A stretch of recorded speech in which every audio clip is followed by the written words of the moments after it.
Ayan, live tayo ngayon dito sa Liloan, Southern Leyte mga boss. Ayan. Ayan yung barko na tatawid ng Surigao. Ayan. Mga tracking yung laman niya. Dalawa silang barko, ayan o. Ayan.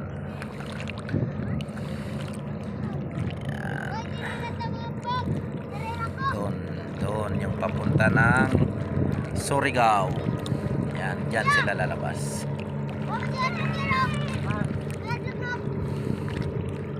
Liloan, Southern Leyte. Yan. Nandito tayo ngayon. Yan, may mga naliligong bata oh. Ayan sila oh. Pilit pa nilang gagaling na lumangoy oh. Yan.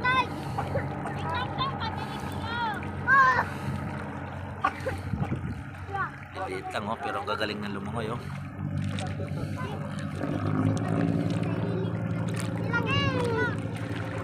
Yan. Yan mga idol, mga boss. Wala muna tayo ngayon sa ating manukan. Di tayo nakakapag-vlog sa ating manok. Kasi lagi tayo nasa biyahe. Kung sakaling makauwi, i-vlog natin yung ating mga manok doon. Kumustahin natin kung ano nang nangyari. Yan. Yan ang mga idol, yung mga barko.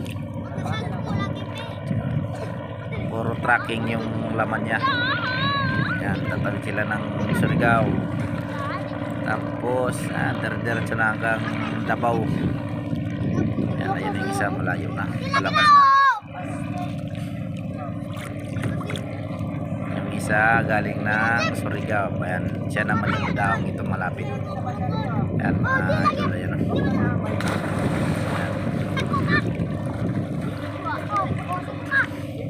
Yan o, may mga buya dito nakatayo. Mga buya yan. Malayo na yung isang barko. Itong isa dadaong pa lang siya. Yan.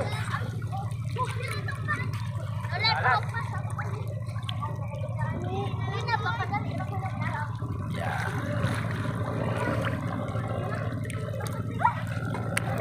Ligo muna tayo mga boss, mga idol. Mamayang gabi, alas 12 ng gabi ang alis natin pabalik ng Manila. Biyahe na naman tayo pa Manila.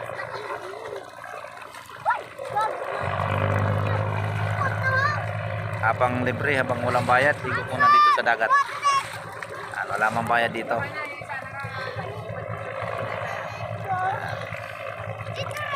Barko puno ng tracking.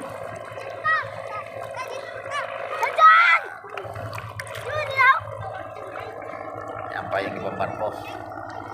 Pascat saka Montenegro. Yan. Yung bundok na yan, yan ang dinadaanan natin paluwas ng Manila. Nandiyan ang kalsada niyan sa bundok na yan. Yan. Binabaybay natin yan mga boss, mga idol. Sa matataas na bundok na yan. Yan yung dinadaanan natin.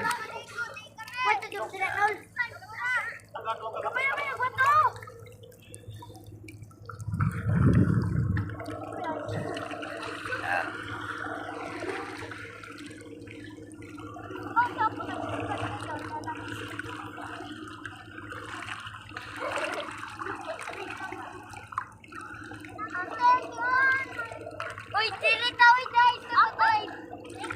Yan mga idol, nandito ngayon tayo sa Liloan, Southern Leyte. Relax muna tayo ng konti. Ligo tayo sa dagat. Wala mang bayad dito maligo. Yan, may barko pa Davao. Surigao. Ayun na yung isa nakalabas na.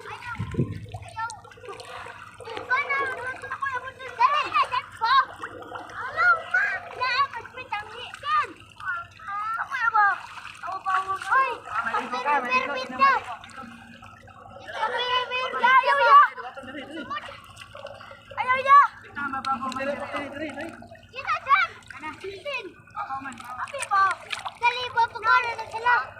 Aman! Diyan!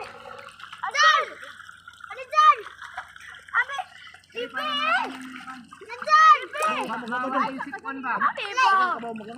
Hindi ka